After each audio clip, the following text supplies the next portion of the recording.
Hello, everyone. We hope you've enjoyed all of the sessions so far. My name is Jasmine Winley, and I'm an event production manager here at the American Marketing Association. And I am pleased to welcome you to this morning's session, How GVSU Smarter Site Search Drove a 49% Engagement Boost, sponsored by SearchStax. Before our session today, I'd like to go over a few of the features you can interact with during the session. On the right side of your screen, you can see a chat box and a Q&A box. Be sure to use the chat feature to interact and network throughout this session, and use the Q&A box to ask all of your questions for the Q&A portion at the end. And with that, I'm excited to welcome you to our speakers for today, Jeff Dillon, the digital strategist at SearchStax, and Josh Isaac, the Associate Vice President of Web Development and Content Strategy at Grand Valley State University. Welcome, Jeff and Josh. Thank you, Jasmine. So thanks for the intro. I'll let Josh just say a little bit more about what he does at Grand Valley State first. Hello, everybody. I'm Josh Isaac. As said, I'm the Associate VP of Web Development Content Strategy at GVSU. So I'm part of the University Marketing Department and, champion all digital marketing ventures and such. Our primary responsibility is with the gvsu.edu website. And I have a team of web developers and content and analytics people that help me with that.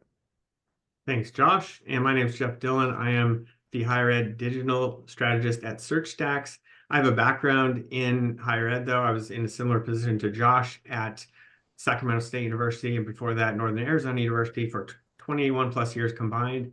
And then I've also founded EdTech Connect, a higher ed technology search engine. So when I say we throughout this whole presentation, I still consider myself this web director with these challenges. So it's such a big part of my career. So there are so many challenges we're facing now in higher ed. The enrollment cliff, fewer prospects, but each one expects exceptional digital experience. Less student names are available right now because of that.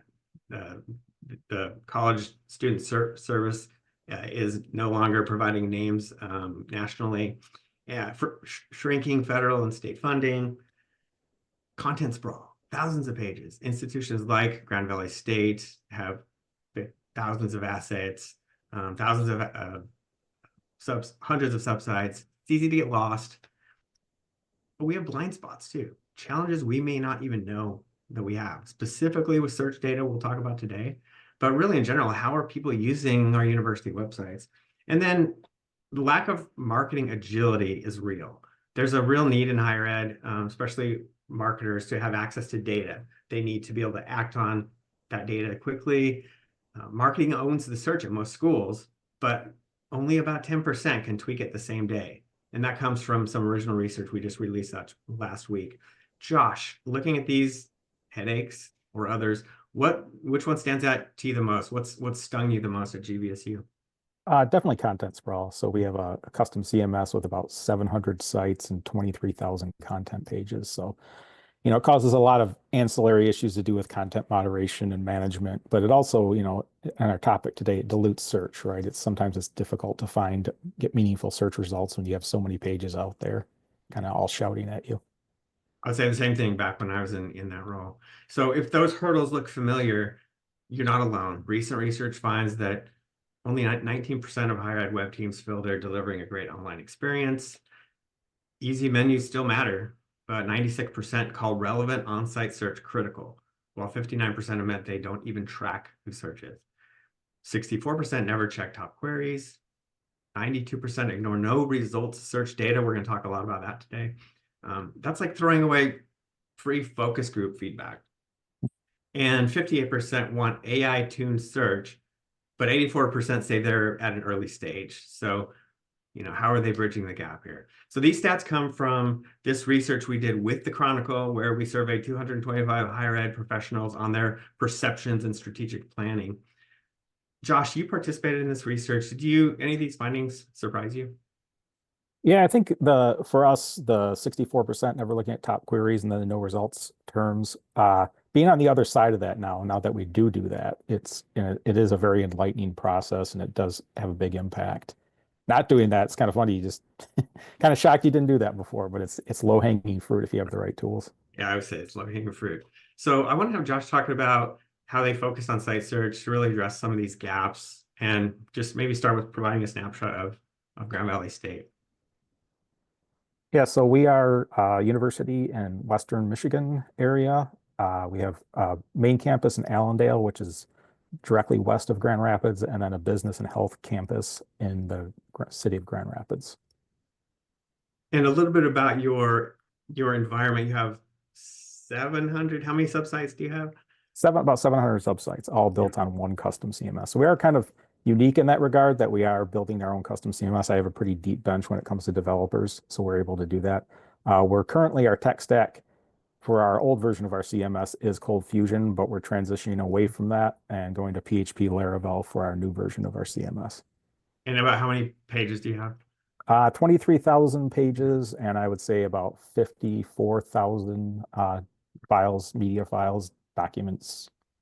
I would say Uploaded. that's on the high side, but not super high from what I've seen. No, yeah. it's I think for a university our size, though, it is excessive. So let's talk about the search challenge you have. What did you discover when you dug into these questions students were actually typing? Like, 40% of traffic on GVSU comes from search with 100,000 queries a month. How did that sheer volume, affect your challenge your marketing team?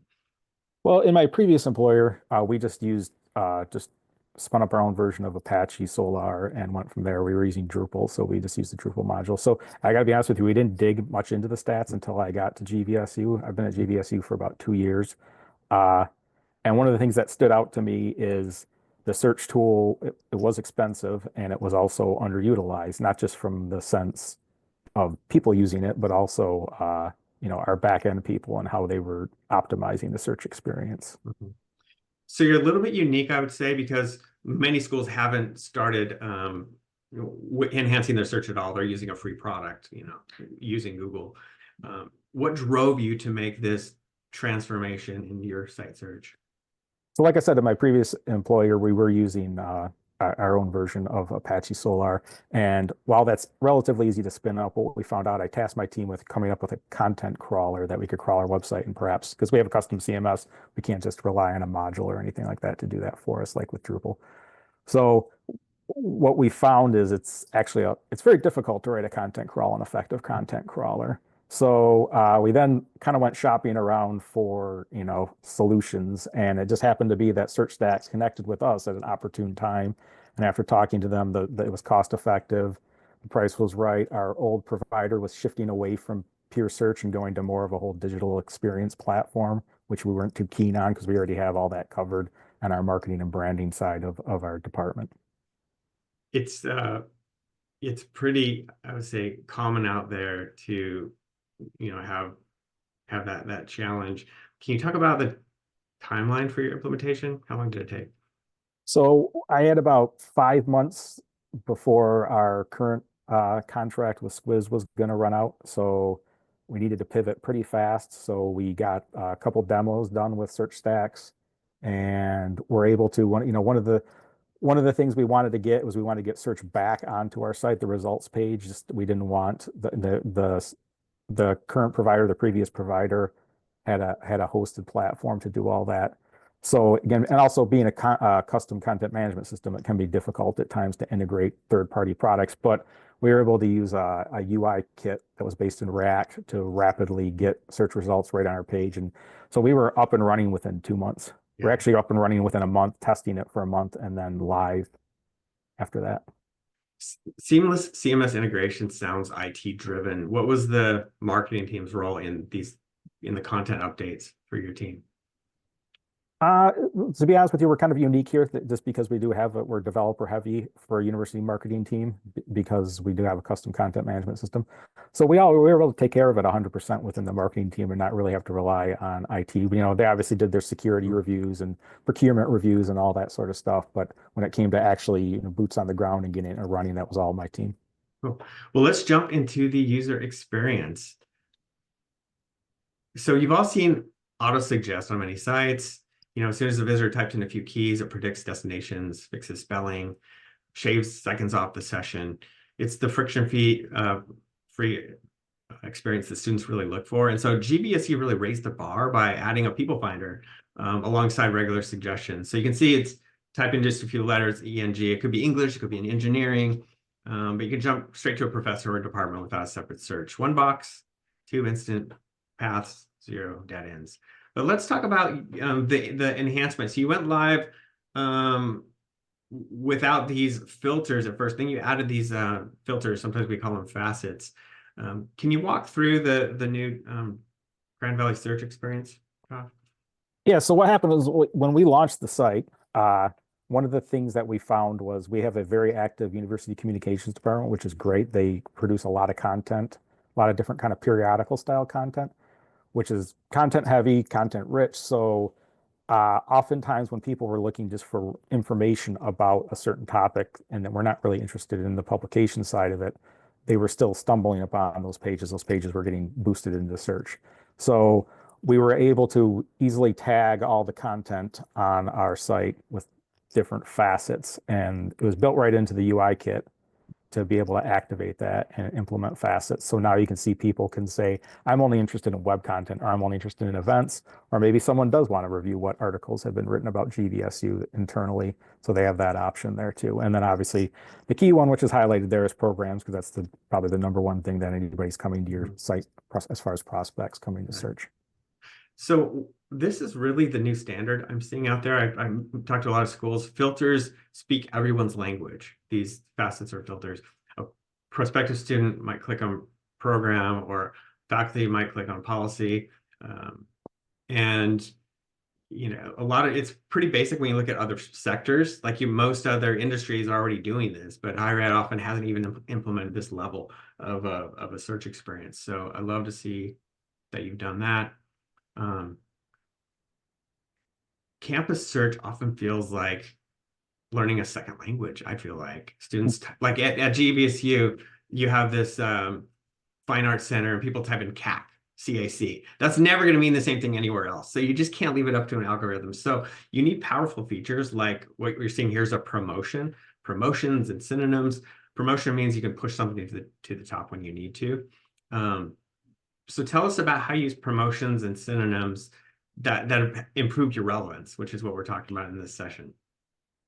So, I mean, I think when you look at promotions, they have two main usages. And, one of those is those kind of like must have sort of, they need to float to the top. When someone types in admissions or any of the myriad of uh, different terms they might use for admissions, you want to push that to the top for your prospects. Because at the end of the day, while this site does serve a lot of different audiences, it's ultimately a prospective student experience is what we want it to be on the top.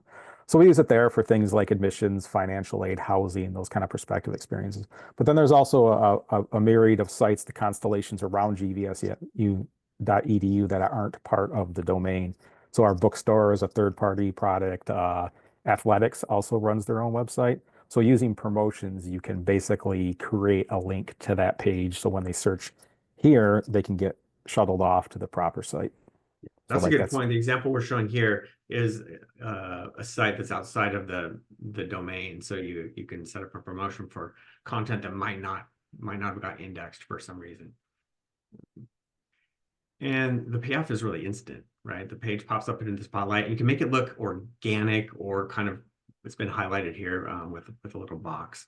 But some of the content is so important. We want to make sure, even though it might not be searched thousands of times a month, it's so important. Maybe it's for mental health or things.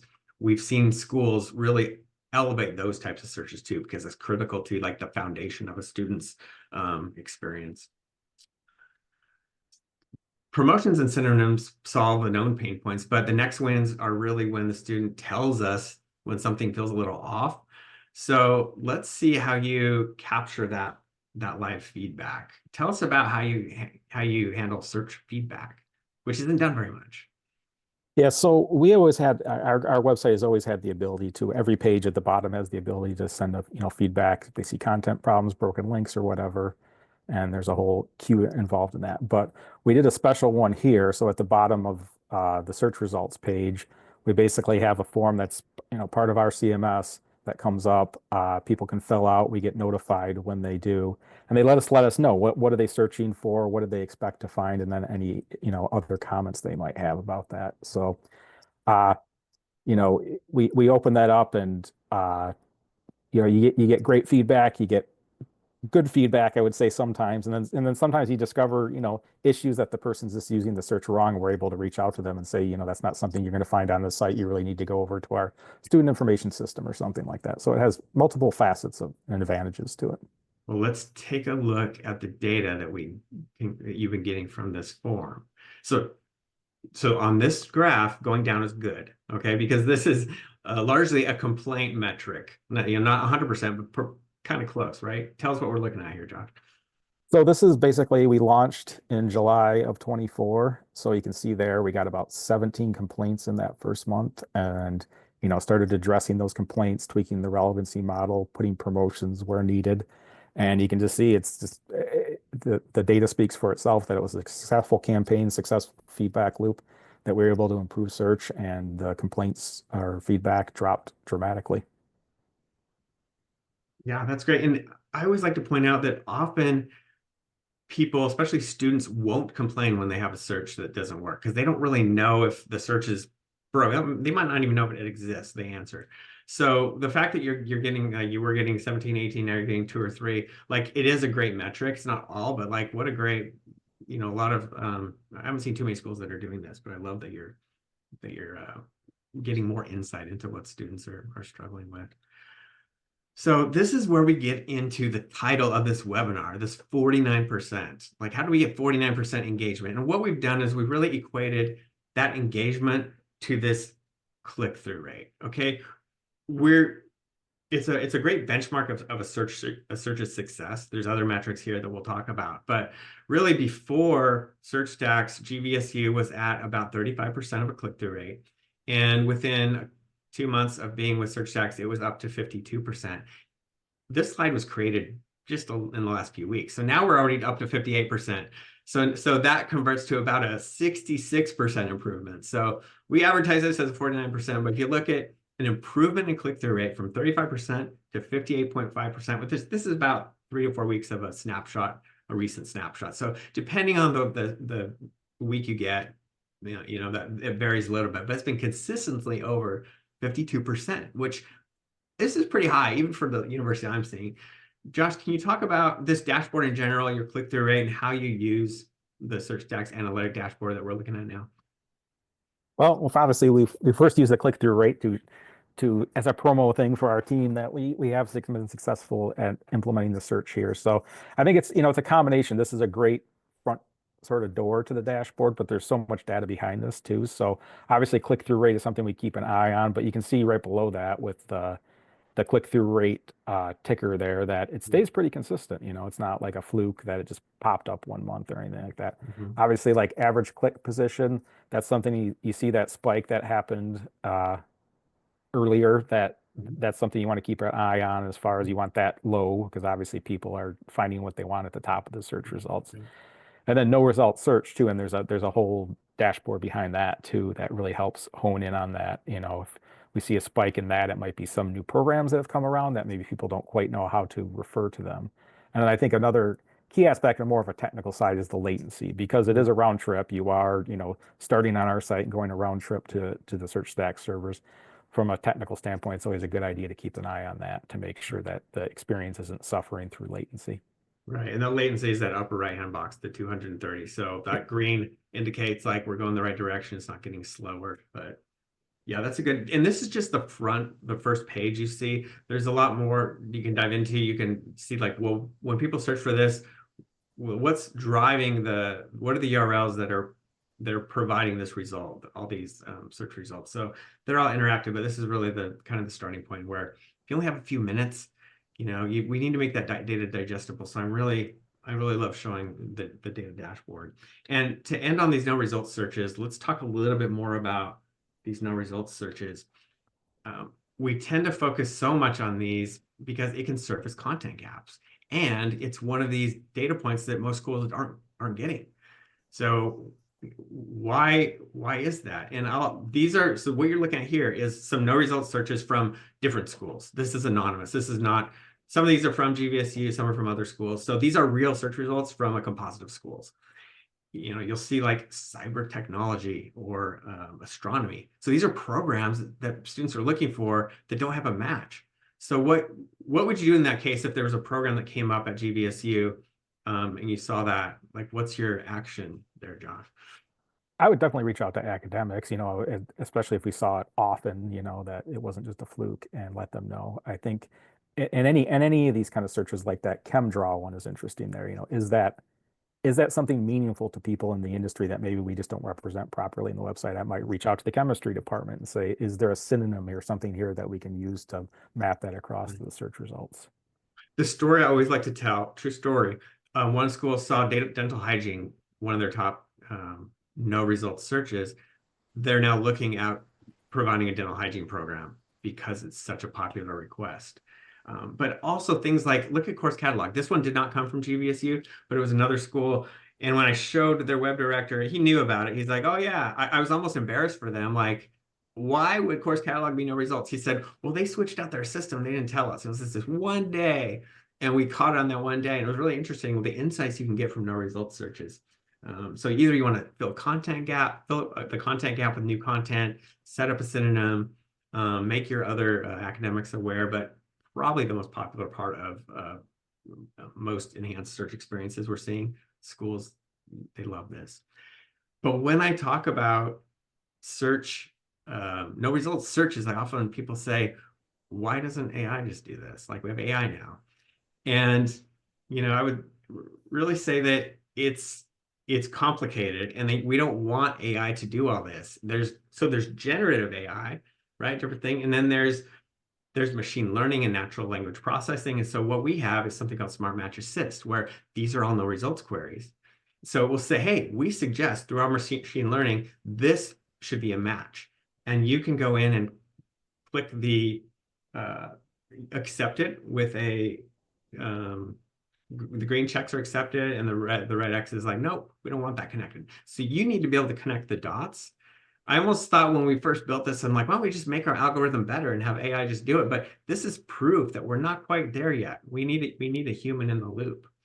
So that's one feature that AI is really on the back end,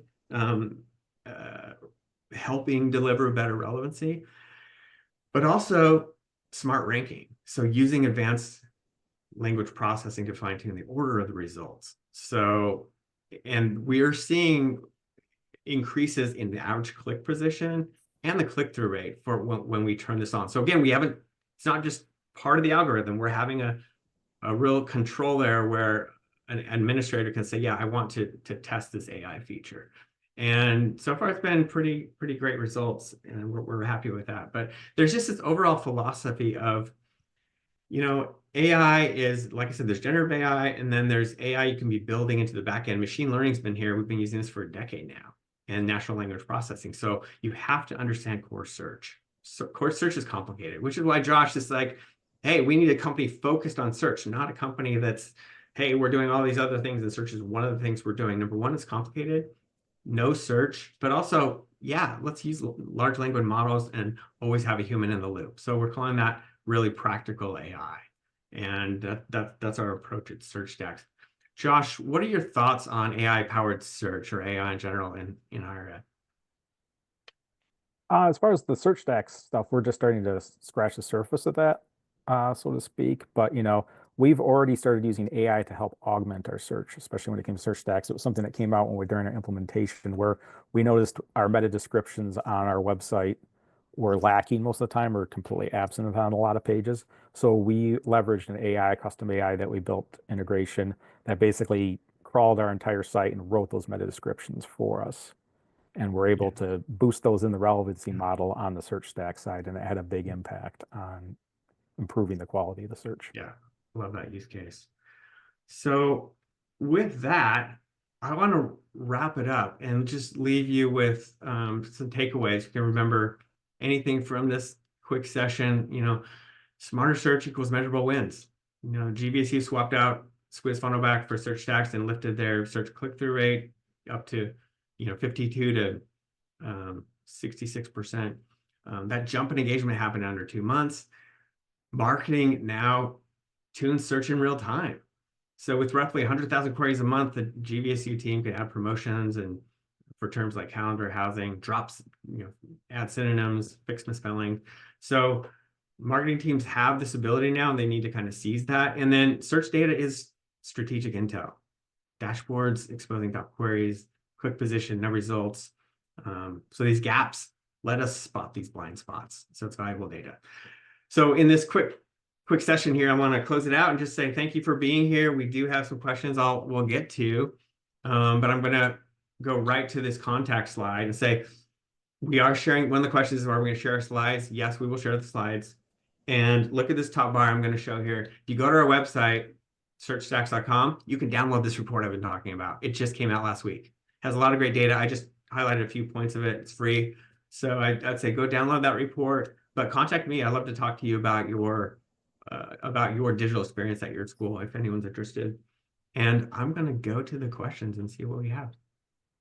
So first one here is, and we're going to throw these to you, Josh, and you take your first shot at them and see what you think. How does SearchStax connect data from multi-site network to have the search function work efficiently? How do you do this with a multi-site environment, Josh? Well, I mean, that's not really a concern with us. That's something we're exploring just because we did that in my old employer, which with Apache Solar, which was, we had kind of a prospective student portal and the internal portal for internal audiences. So we were able to use two instances of Apache Solar and index them both, and then have them kind of cross seed search results based on what you made your calls from your your search page. So I know that's a possible. We're just exploring that with SearchStax because you can get multiple instances of search indices. And I'll add a little bit to that. I think that's a great question, because that's why we're targeting higher ed, is because it's so complex. So the whole key is being able to index all these subdomains. I don't want to dive into a technical discussion on that, but you might have different content types in different places. Like you have a course catalog over here, you have event calendar over here. The whole key is to be able to do what you just said. So how do you do it? Probably a longer conversation, but it's possible, and we do it pretty well. Okay, Josh, you mentioned you built something that crawled sites to identify where meta descriptions were missing and wrote them. Is that code available anywhere? Can you talk more about that? It's not in a public repo at this time, but I would be happy. I don't know if you guys share my contact information. If you want to reach out to me, we could sit down with our developers and talk about how we pulled that off. I could put you in contact with Josh. You could probably find him on his website. So, yep. All right. Wow. 700 subsites. Do most marketing teams have their own developers across higher ed? I would say no. You know, my previous employer, I actually worked in IT, and then, we just partnered with the marketing department. It's a pretty unique situation at GVSU. Made more unique that I have such a deep bench. I have a deeper bench in the marketing department here than I did in my previous employer when I was in IT. So. Okay, another question. With AI coming, how will the metrics change? Oh, great question. So CTR is a big one. Average click position, I went through those. Generative AI is not here yet. Find schools using generative AI. There's a few, not a few doing it, very few doing it well. So once that happens, yes, CTR is going to change, right? Like someone finds what they have, they're not going to click through. It's not quite there yet. So I don't know. Hopefully we'll have something like the thumbs up, like was it useful, and we'll have this new metric of satisfaction with Gen AI answers. I don't know the answer yet, but we're not quite there yet. But that was a great question. I'd love to explore further. But we did it. We have a minute to spare. So I think we're good. Again, contact me if you have any questions. We'd like to explore anything at your school. Yeah, thank you so Thanks, much, Josh and Jeff, for this wonderful presentation. And again, thank you everyone for attending. As a friendly reminder, this video will be available on demand later today, right in the platform under the schedule tab. And in case you missed it as well, the slides are available under the resource tab that is also on the right side. So now you can head over to the exhibitor booth and visit SearchStax booth and check out all of their resources on their page. And don't forget to tune back in at 12:15 for Margold's session, The Loop, Connecting Students and Supporters with What Matters the Most. Thank you all, and thank you, Jeff and Josh, for your time today. Thanks, Jasmine. Bye-bye. Bye.